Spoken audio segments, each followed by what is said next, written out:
if we start looking at the same cloud deployments and the way the developers do things, the reason why things are insecure when they're finished is because they are not clean enough, too complex, too many connections, too much attempted, not enough described and documented. That's not a security problem, but we are attempting to solve it with a security solution.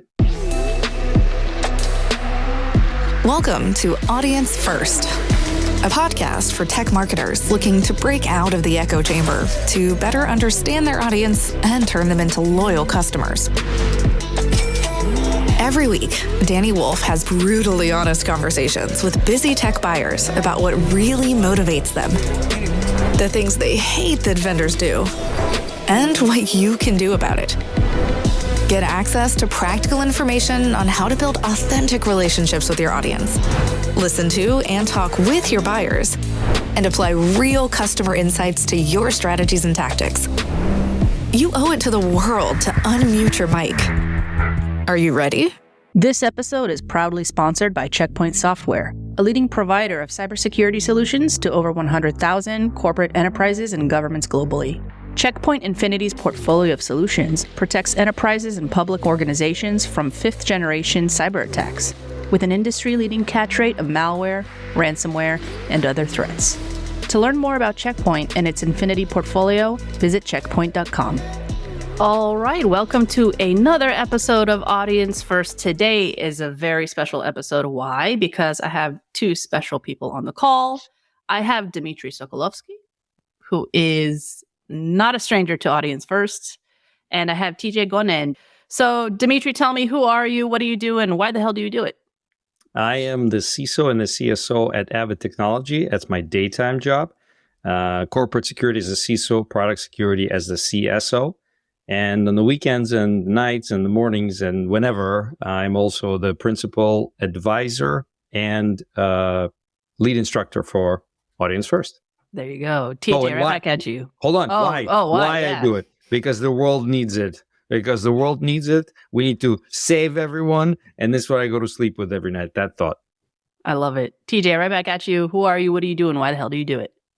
So TJ, I'm the Vice President for Cloud Security at Checkpoint. So I run the cloud security business at Checkpoint.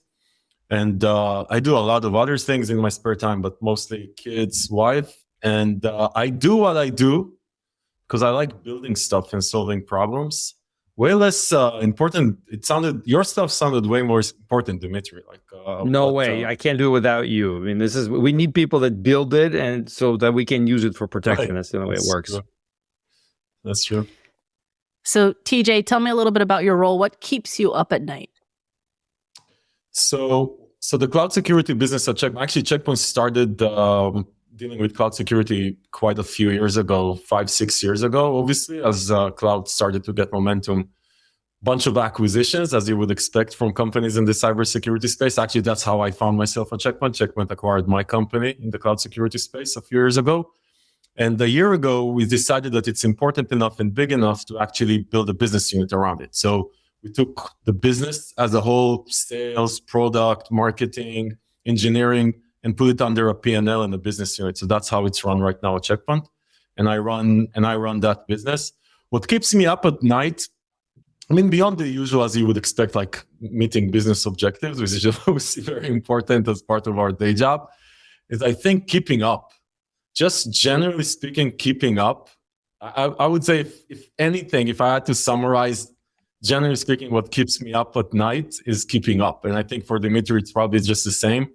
And cloud security and cloud, just generally, the speed, the pace we call it the 100 times problem.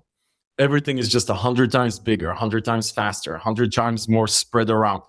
So that's what keeps me up at night. Just finding better ways, more efficient ways to keep up with the pace of change. That's the number one hard thing on my agenda. Dima, does that resonate with you? Oh, absolutely. I mean, this is exactly what I just talked about, that we need people like TJ to do this 24/7 because I can't. CISO cannot even try to keep up with everything. We barely touch the very, very tops of the keep up.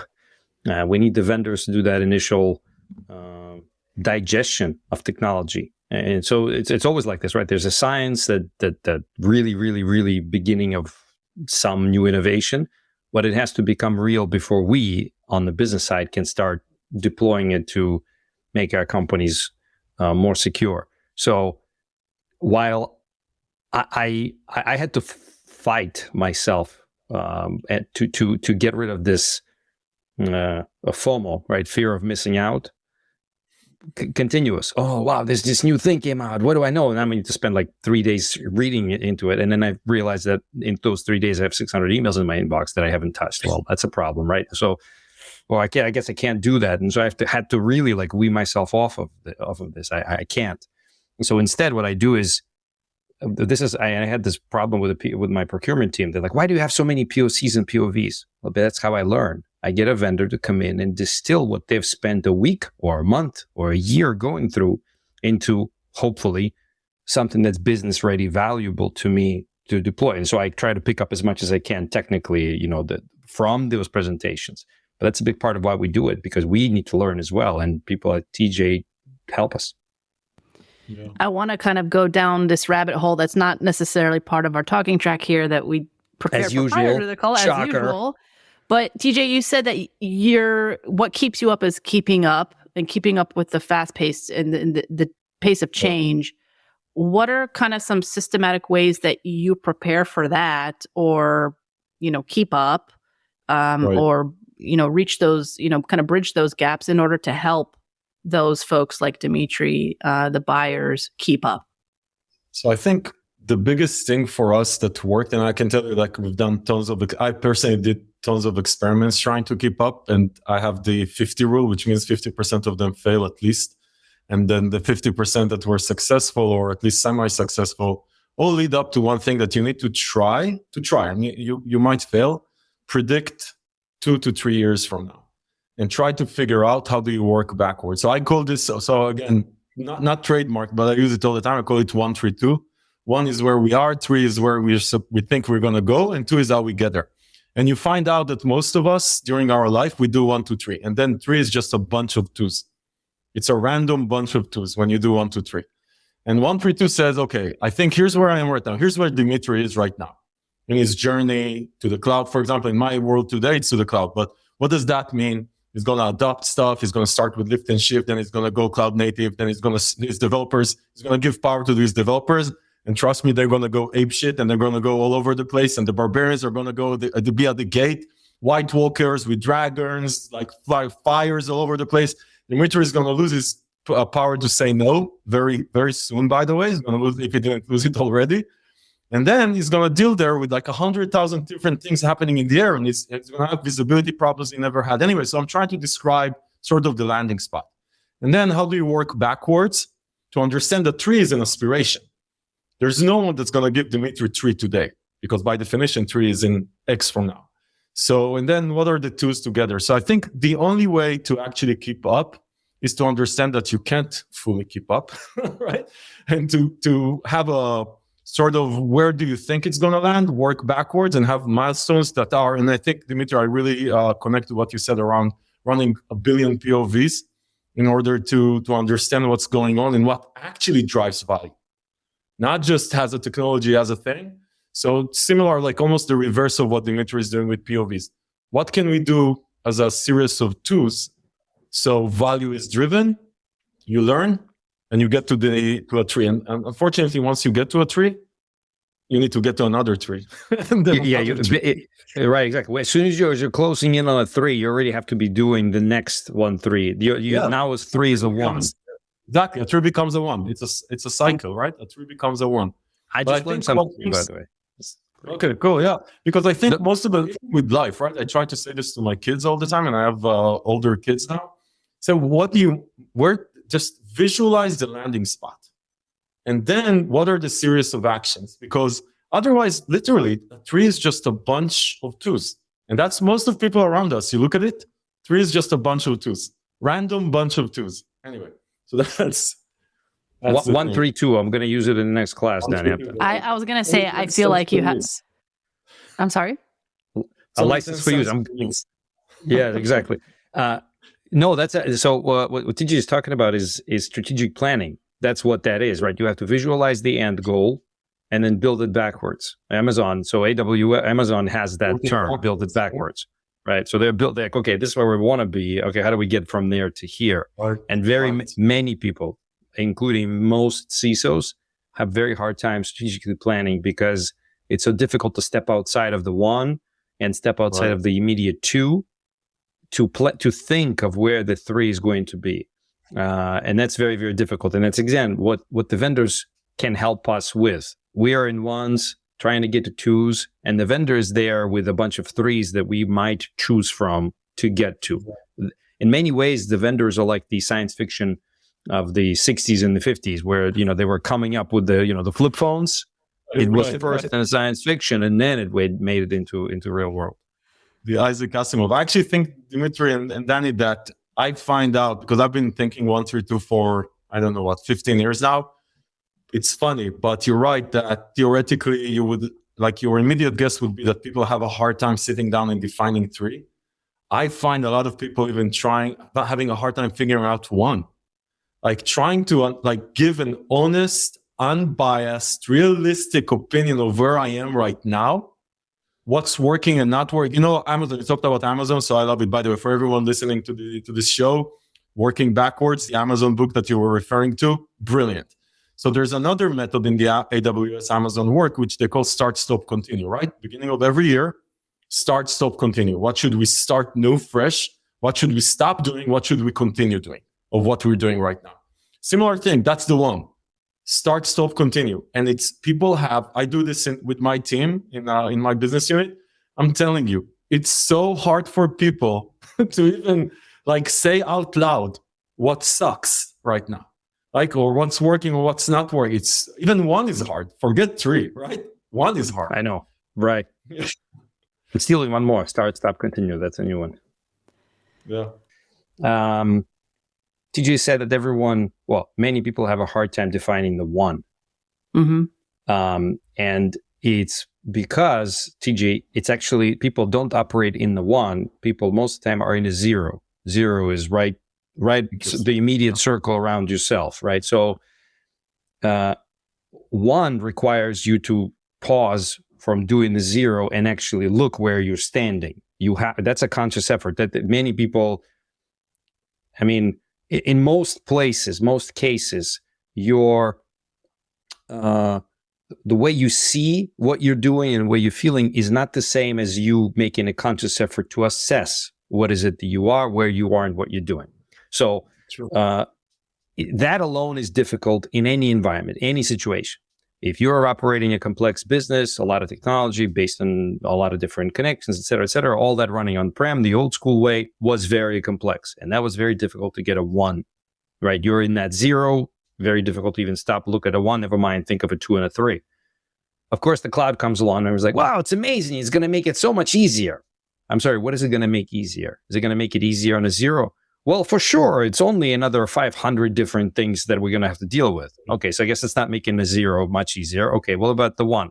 Well, there's now 1,500 other things and places you can run things in, and they're mostly turned on by default. So you can totally completely ignore it and get 5 ones where you only think of one.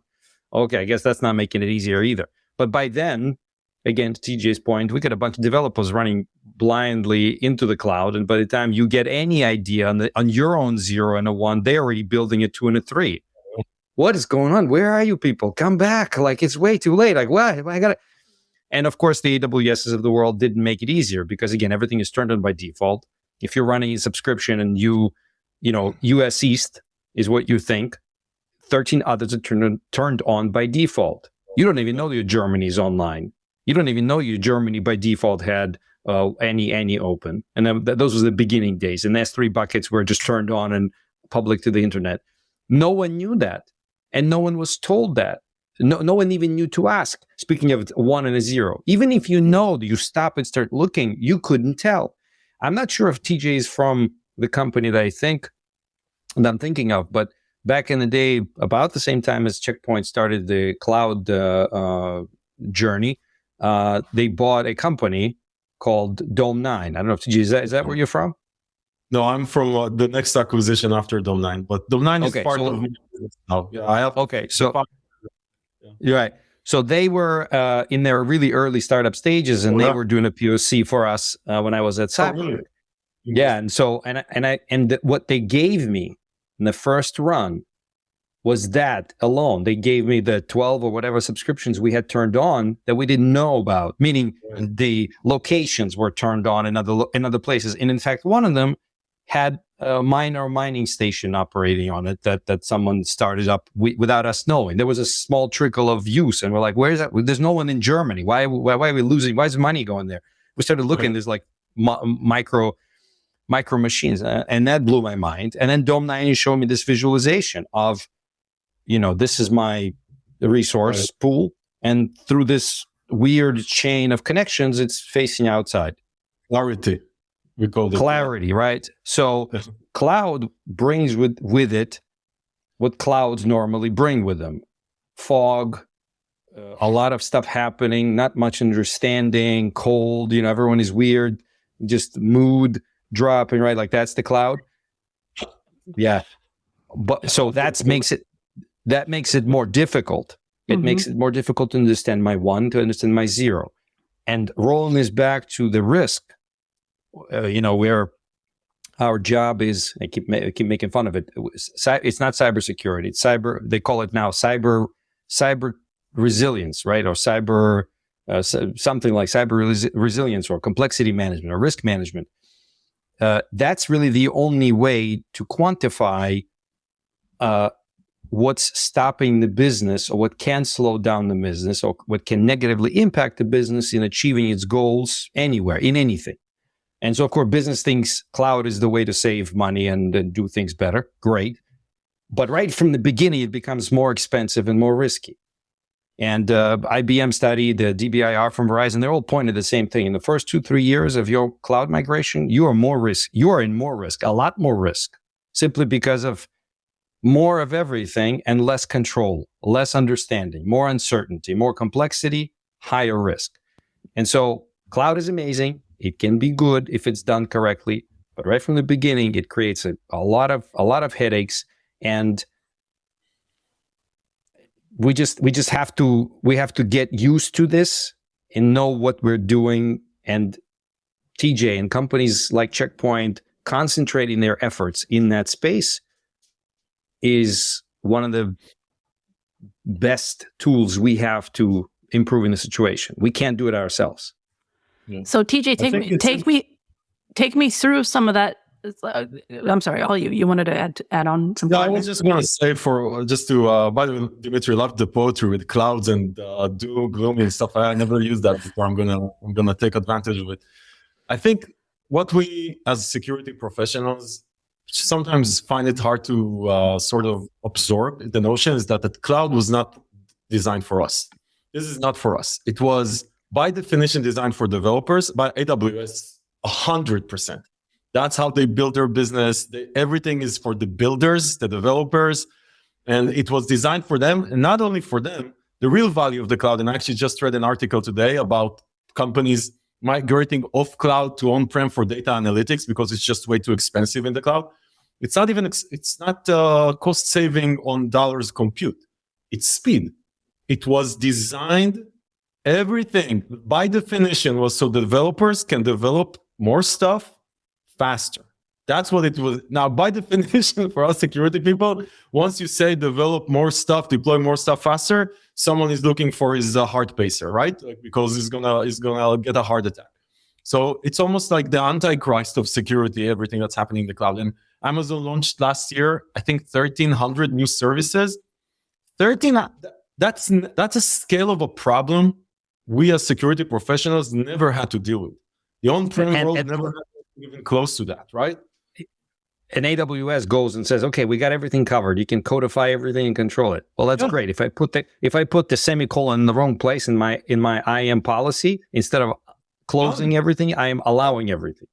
you're allowing everything. And the developer goes, and I think we have some sort of a cynical view as security professionals of the developers.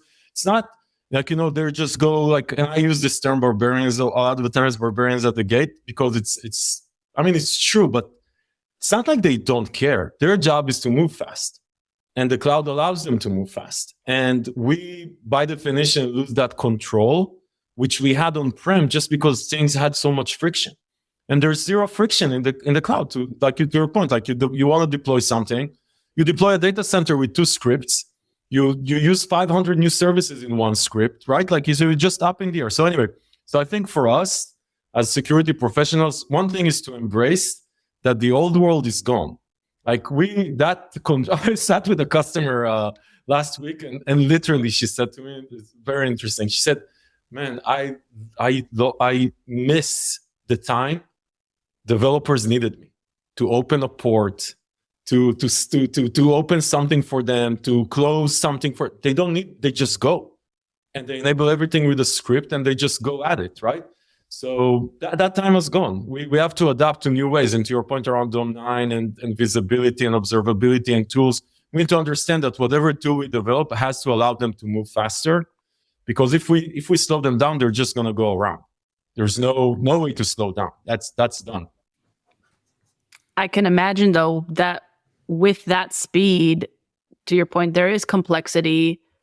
Yeah. Is it safe to say that there are some security professionals that are moving away from the cloud because of that, and because of the risk that's posed from the cloud? I mean, I'll be interested to hear what Dmitriy sees in his circles, but I think that battle is lost. I don't think you can stop anyone from, unless you are super like the big financial organizations with compliance. I see slower movement, but even then, all of them have plans within X years to be totally out of the data center business.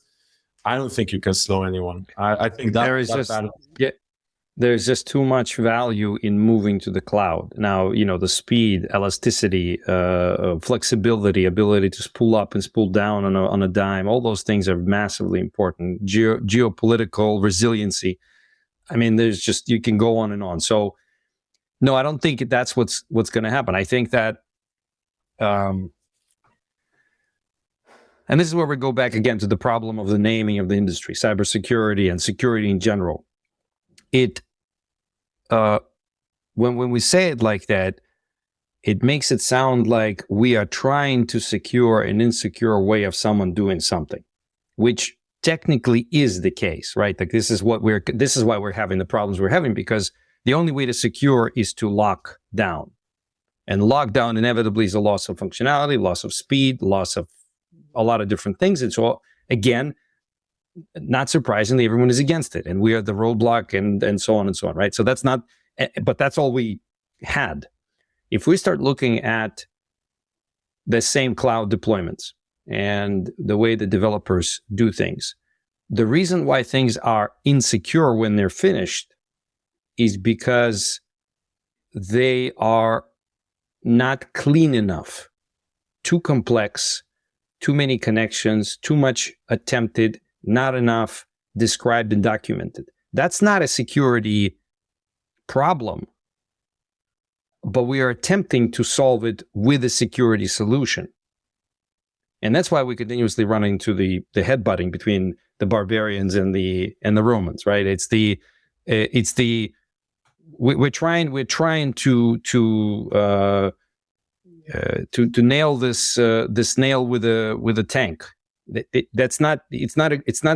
They weren't designed for this. And again, this is where both the security personnel and the vendors are starting to work together on, and this is what we're seeing, the seismic shift, to paraphrase someone yesterday on LinkedIn. The seismic shift in the industry is happening. Equifax CISO, Jamil, I think I forgot his full name, but he was the one that mentioned it, seismic shift. We are moving away from let's lock it down to let's simplify it. Let's explain it, understand it, and make it better, cheaper, simpler. We are trying to reduce complexity. We're trying to reduce uncertainty. And in the cloud, it's actually a lot easier to accomplish. a lot more flexibility to simplify, a lot more ways to massively descope something without losing a lot of functionality. Those 1,300 services AWS rolls out, it's not because there's 1,300 completely new ways of doing things. No, those are just slightly more adjusted, shifted, moved around, turned whatever services designed to do something specific, simpler, better, faster, right? And so if we can marry that into the day-to-day of the barbarians and the developers, they'll do it because it's actually better. This is what developers are always good at, and then I found at Avid. When you put the problem in front of them, they're good people. They will want to fix it. They are trying. As soon as they realize that something can be done better, simpler, they will do it. In fact, they will chase you to get it done. And so then I come back to, we've been doing it all wrong from the beginning. Instead of trying to understand what they're doing, trying to simplify their tool set, trying to simplify their capabilities, we are in fact making them more complex with the security controls and everything else we're placing on top of them. So no, I don't see shifting away from the cloud. I'm starting to see a lot more codification of things, which allows for standardization, allows for easier testing, and so on, leading to what I hope is the utopian world of not needing a security team. Because security, in my mind, is when the business is able to do what it wants to do, nothing but what it wants to do, and can verify at any given time that's the only thing that is happening, what the business wants to do. I think it's interesting, Dima, there's the real problem is, and I think this developer versus security people, the way that you just described it, we need to understand that, and I think you outlined this perfectly, but just to oversimplify this, as long as we make it harder to do the right thing, people will do the wrong thing. I like to give this example. We grew up in Israel, right? And I don't know, Dani, you're young, but I can tell you I'm old enough to have pirated every freaking movie on the planet, right? Emu, BitTorrent, Napster, pirated the shit out of everything, right? You know when I stopped? When it became easier to do the right thing. When it became cheaper to just get Netflix or AWS. Exactly. Became easier to do the right thing. Once we, our job, and this is, I agree with you, Dima, 100%, like our job is to make it easier for them to do the right thing. Talk their language, integrate with their tool, automate stuff. So I'll give an example in a second, which you referred to before as far as IAM identities as an example. But if we make it easier to do the right thing, they'll do the right thing. As long as we put roadblocks, make it complex, send them all sorts of remediation action. You're giving this example, right? Oh, you deployed this 2 months ago? By the way, it's misconfigured and you have 4 vulnerabilities. How about you deploy this again? Dude, I deployed this 2 months ago. I don't even remember what I did yesterday. Now you want me to go back, find my problem, retest it, and deploy it again? I hate you. Screw you. Never talking to you again, right? So, for example, one of the things we did at my company, which is now part of my platform, of our platform, CloudGuard, is that we automated IAM creation. So we did it for serverless functions and containers. Basically, we gave you the idea which you would give us your code, your serverless code, your Lambda code, right? And we would automatically generate a least privilege IAM role. Think about it like a vending machine for least privilege IAM role. As a developer, all you need to do is give the code, boom, you get on the other side a least privilege IAM role that the Lambda only gets permissions to do what its code allows it to do.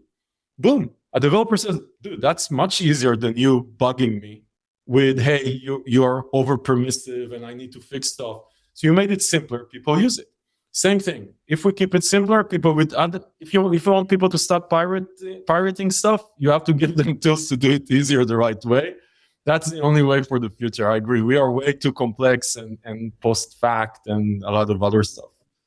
But by the way, what TJ just talked about, that would be if you didn't have this feature in your tool, audience first advisory would tell you to have a feature like this, because this way you can get rid of the security team. You don't need a security team anymore. Every vendor I talk to, I basically say, hey, how can I get you in touch with my business directly? Can you just tell them that something is wrong? I don't want to know. Right. Tell them what's wrong and tell them what you want to do to fix it. I don't want to be part of it. Nope, don't care. Yeah. It's a good conversation when you guys just naturally cover all the talking points and I don't have to interject at all. I love it.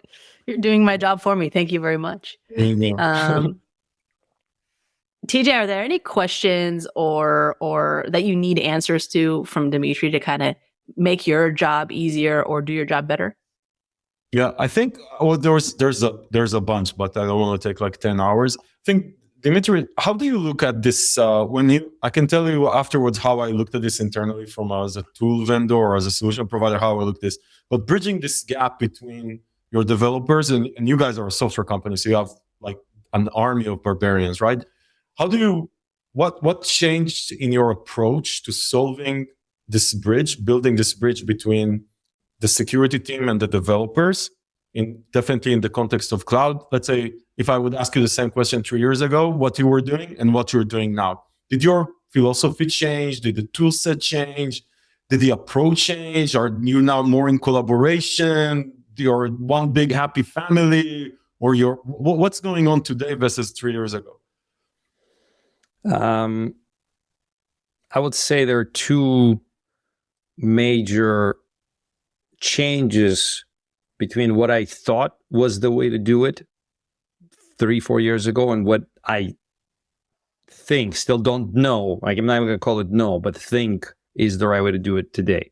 So first, and this one I stole directly from BSIM. So BSIM is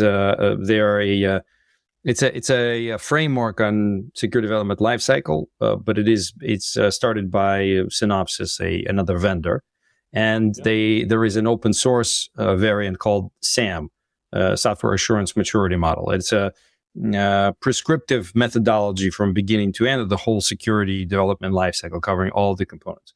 They both talk about it slightly differently, but both are referring to what BSIM calls satellites. So there is the product security team, the actual primary core team, and they both, again, provide some ratios to how many of those people should you have comparing to the number of developers you have. So like a rough starting number is one product security person to 100 developers, plus minus. If you're really well funded, you could be 1 to 50 for, let's say, maybe even something like that. But what they also say is that, let's say you have 500 developers, that makes it 5-people team, but that's not enough. 5 to 500, that's still a lot.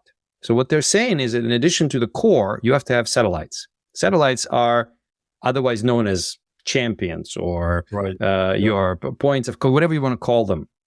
But they are developers who show an affinity to security things. Let's put a just description of, if they ask the question, if they show any interest, you tag them, you give them a badge and you say, that's it. I deputize you. You're now a satellite. You're now an official or unofficial security person. And now I have 20 some satellites. We call them product security owners. They're provided by the business. We ask the business to give us these people that would represent their units with us. And so we have a weekly even meeting with them and us. And they're the people to whom we go with questions and concerns and so on.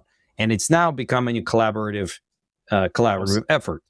Right. So core, satellites, and only then the team. And now the team has conversations internally with the satellite being the focal point for the conversation, not us.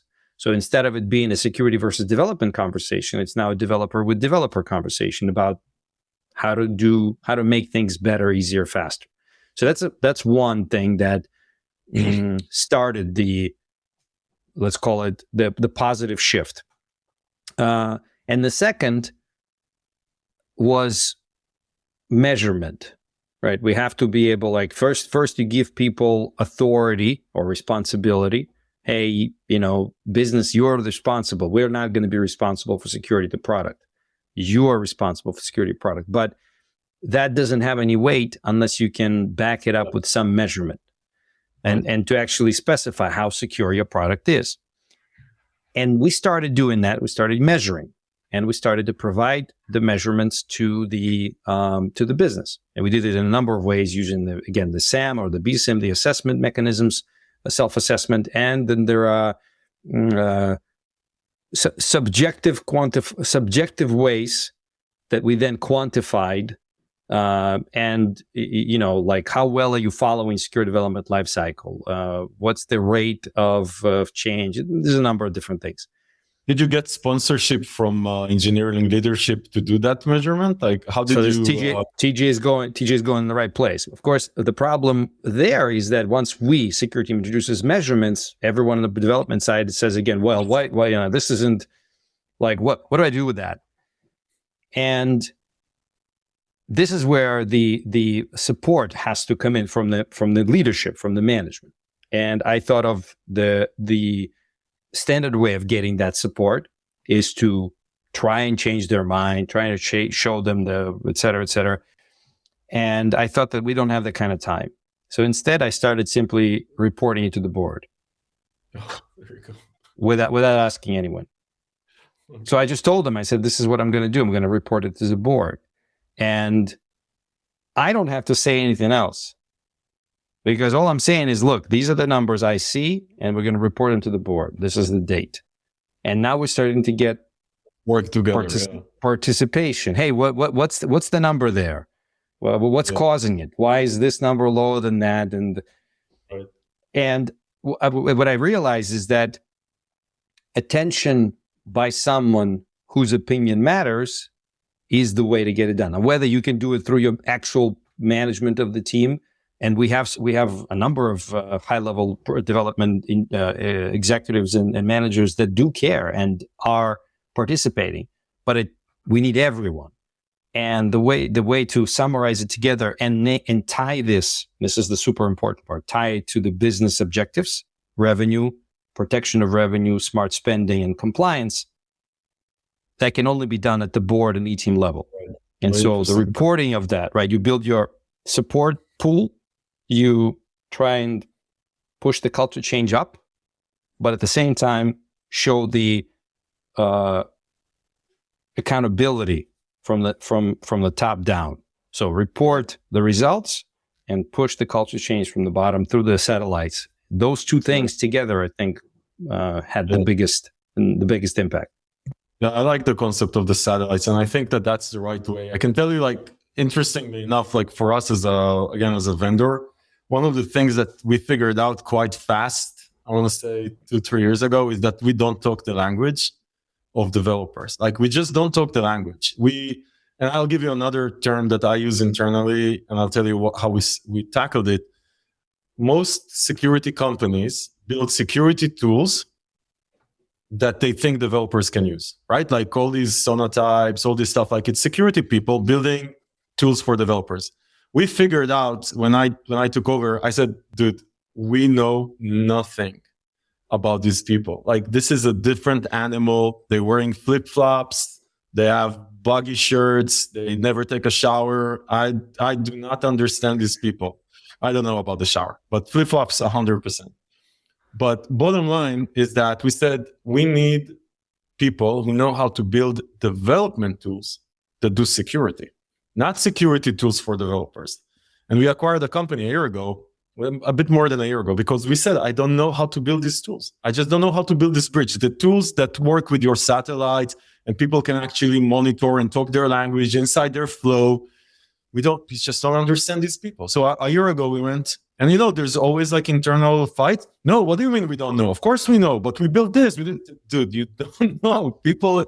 You're building that. Show me a demo. And you know how it is? Let me show you a dashboard. A dashboard to a developer. Congratulations. He's gonna throw up all over. That's the end of your sale. Yeah, that's right.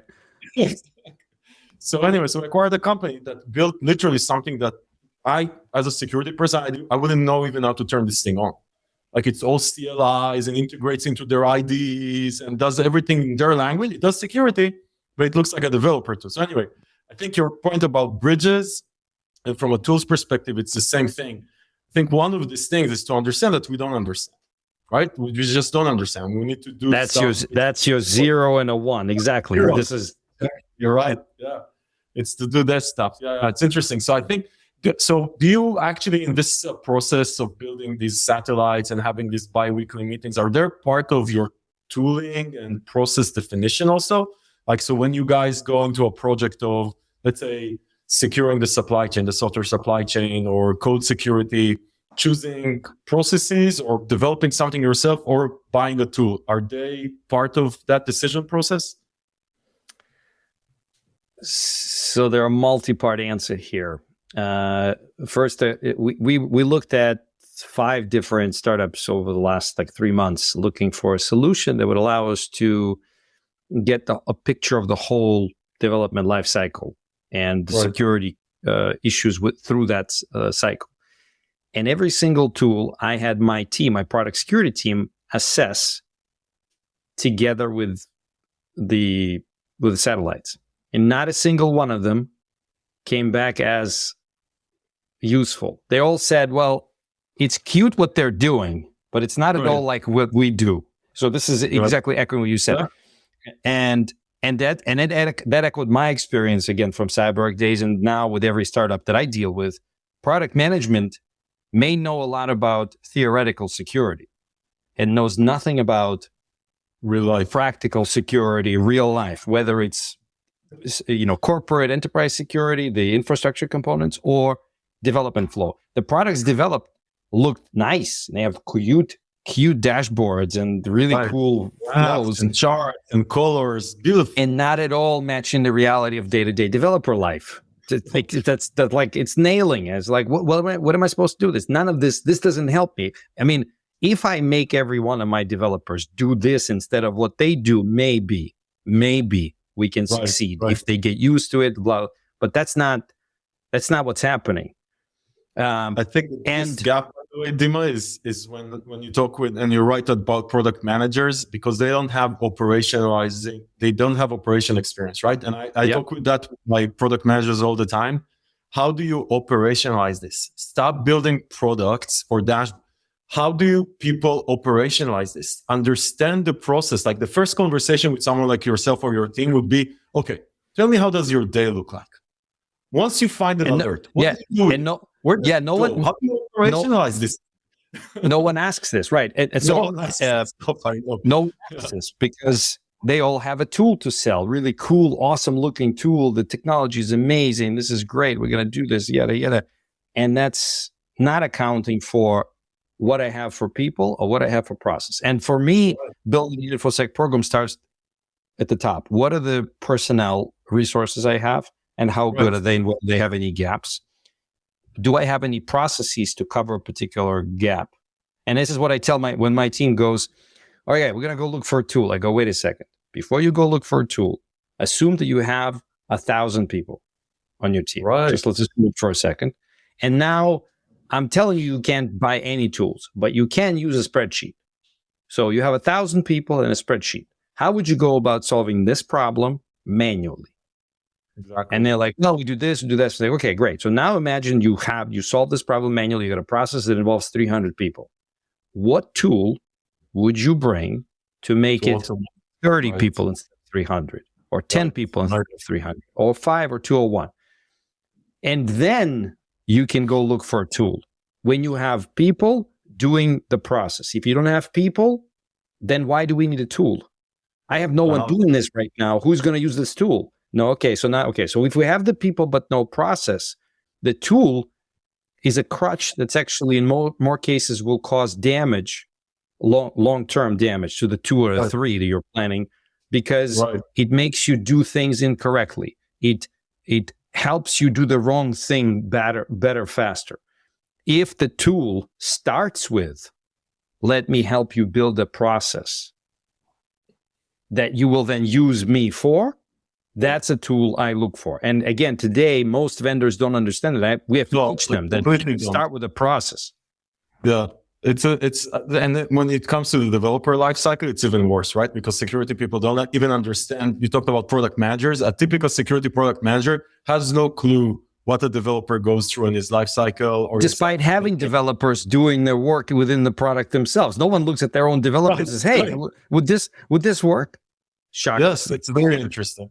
So I think one of the things, by the way, that we are looking and we're doing from a product perspective, I think it might be helpful also from your end as a process, as a thought process, we call it objective-based product. So don't show me the features. what is the flow, almost like the user story of the objective you're trying to achieve. So for example, if your objective is, to your point with the developers, is to reduce from 80 vulnerabilities to 40, right? So the objective is minimizing by 50%. So the 3 is for the product. Think about the product/process, that the objective is my starting point, give me the 1. Okay, my starting point is 100. Objective is 50. Now give me the tools to get to a 50, right? Even 1, 3, 2 from a product perspective. Walk me through. You want to understand what does it take from a process perspective, though, right? You have to have the conversation. And half the time, it's the process that's missing. You may already have necessary resources and tools even to do the work. What's missing is the process.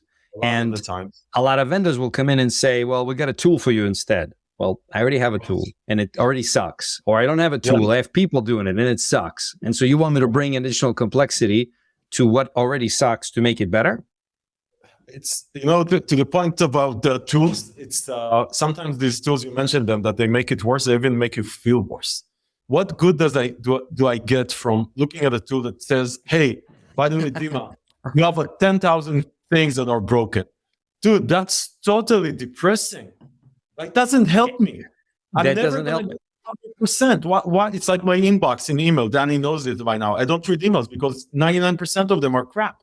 I gave up. So it's like most of the times is like that. So I think part of the challenge, by the way, for us as vendors, for you as, like practitioners, is, okay, don't tell me about 10,000. Tell me about, I know that there's 10,000. Tell me the 10 that matter, and his original risk management. Tell me the 10 that really, really matter. Let me solve 6 out of 10. Dude, I feel good. 60% out of what's important. I know it's 6% of everything you know, but I don't care because I can't solve 2,000. Give me the 10. Tell me how to fix it. Help me automate the process. Help me understand the process that I have right now, integrating my people, speak their language if they're developers. If I solve 6, this is what the industry is totally missing, is that solving the 6 out of 10 important things is actually amazing. Letting me know that there's 1,000 things that are broken is actually just depresses the hell out of me. It doesn't help me at all. So I'll take what you just said and add to it that 6 of 10, the most important ones, all that based on what is important to me and my business. The business, of course. Right, but most products I know today don't ask what's important to the business. Yeah. They tell me these are the criticals, these are like this is critical, high, medium, and low. Right. Well, why are these 10 critical? Well, it's because it's the critical vulnerability. Yeah, but they are in my test environment. I couldn't care less about it. But these 2 mediums over here are in the environment that's making me $4 million. That's more valuable, more important to me. But you didn't know that because you didn't ask me any questions. I love this. You should definitely, by the way, separately, I should show you what we're building, because literally what you're saying is like a product definition, and you're so right. Part of when we started building now what we call ERM, effective risk management, we said, okay, I get it. It's very easy to say if it's open to the internet and it has vulnerabilities and it has a lot of permissions to do harm, theoretically it's more important than something that's not exposed to the internet, doesn't have vulnerabilities. But if it sits in test, doesn't matter. Who cares, right? Or I care way less. So we added the questionnaire. We added the questionnaire that you can map out crown jewels and stuff like that, because you're right. And I think that, to your point, people think technology. They don't think process, environment, and context, right? What is my personalized context? And then I'll tell you even more than that. Don't tell me about stuff I can't remediate right now. Doesn't matter. Give me compensating controls. Don't give me a remediation action I can take, because it just frustrates me. I'm just frustrated. Give me options. By the way, Danny, I don't know. If TJ is not asking for a workshop, I don't know what he's doing right now, but that's exactly what this is exactly what this isn't the word. Okay, Danny, cut this out because it's not part of the contract. Side note, shameless plug. Do a workshop. Shameless plug. Do a workshop. It wasn't because it wasn't anyway. It wasn't my radar anyway, so we should. No, but what you just described is like you come to a CISO and you say, "Hey, is this useful?" And the CISO says, like, last week I got a dashboard. I got a dashboard demo. We have, 40 criticals, and this is what you should do. And I go, let's take a look. So I get a list of S3 buckets that are open to the public. The two at the top with criticals called test 1 and test 2. The 3 on the bottom that are mediums or highs, prod 1, prod 2, prod 3. And the bottom 3 have one high each. Awesome. And then the top 2 have like 4 criticals each. And they're like, okay, so, click here. I'm like, wait. Why would I care? What do you mean it has 4 criticals? Yeah, but that's test. I know.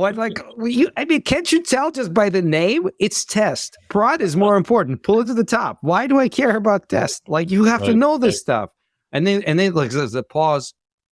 I guess what you say makes sense. Okay, fine. like really? You think? That's very true. Yeah. No, it's interesting. Yeah. It's funny how people's mind is so wired in such a linear way. Right? It's there's like in database technology, there's graph technology versus linear. Yes. People's mind is linear, right? It's just linear. You know that saying, right? The good guys operate in lists, the bad guys operate in graphs, and while that stays true, the bad guys will always win. I love it. No, I didn't know it, but I like it. That's the reality, right? You use Bloodhound as an attacker, and as a defender, you got a list of priorities, and you start from the top and you go to the bottom. There is no visual. This is the important one. I like it. Yeah, I love it. Oy. Well, Dima, TJ, this has been, we could go on for hours if I didn't have a hard stop right now, but is there anything else you want to impart in the audience today, given the conversation that we just had? TJ or me? Both of you. TJ, you go first. I think actually, by the way, this was a fun discussion. I definitely enjoyed it totally. I think the most important thing that we can take out of this is maybe a couple of things. Actually, I would say one, go hug a developer. Like, find a developer next to you, give him a big ass hug, and say, make sure they took a shower before you hug them. Just make sure he takes a shower. That is a very valid point. See, that's thinking of a CISO, right? Taking all the risk management. Right. So, but give him a big hug and say, dude, you know what? I'm sorry. You know what? I don't get you. I don't understand you. I want to understand more about what your life looks like when I put something in. Tell me, what does that feel like, right? Do something in psychology, they call imago when you go to therapy, right? They call imago, which is listening to the other side. Do some imago with the developer. That would be my gift to the audience here at Audience First. I would add one more thing. So Avid we got a bunch of developers, but that's not the main point. The main point is that Avid is a company that makes tools, both software and hardware, for creators, creative people. And until I joined Avid, I didn't understand what that meant. What is a creative person? And then I saw some creative people, and I'm like, wow, these are developers, except they're developing within a different medium, right? They're developing in music or in video. And I realized that a developer is not a regular techie. In fact, it's not a techie at all. Developer is a creator. It's a creative person. And creative people, if you put any constraints on a creative person, you will kill the creativity. Exactly. And that's why you have them, for this creativity. And just like with creative people in music and video, they will go bend over backwards. They will solder wire on top of chicken coos or whatever you want to do. They'll do whatever you ask just so you can create in peace. I love it. Now, if that means all other stuff doesn't top of it, but that's on us. But it's on us to remember that we're not trying to defend the barbarians. Defend against the barbarians or stop anything. We have to keep remembering that we are solo. The only job we have is to allow these incredibly creative people that are very, very weird creative people create. And we don't need to understand them. We may not be able to understand them. We have to try and listen and hear them all the time and try to simplify their lives, oftentimes at the expense of ours, to make sure that they can do their thing still to create. I love the analogy to creative media. Yeah, I love it. The essence of audience first. I love it. There you go. Boom. There you go. People over profits. There you go. TJ, Dima, this has been an absolute pleasure. Both of you are always invited to the show. I mean, you both are advocates, so I'm stoked. This has been another episode of Audience First. Thanks for joining. Thanks for tuning in to this episode of Audience First. If you like what you've heard, feel free to follow or subscribe to Audience First on Apple, Spotify, or any of your favorite podcast streamers.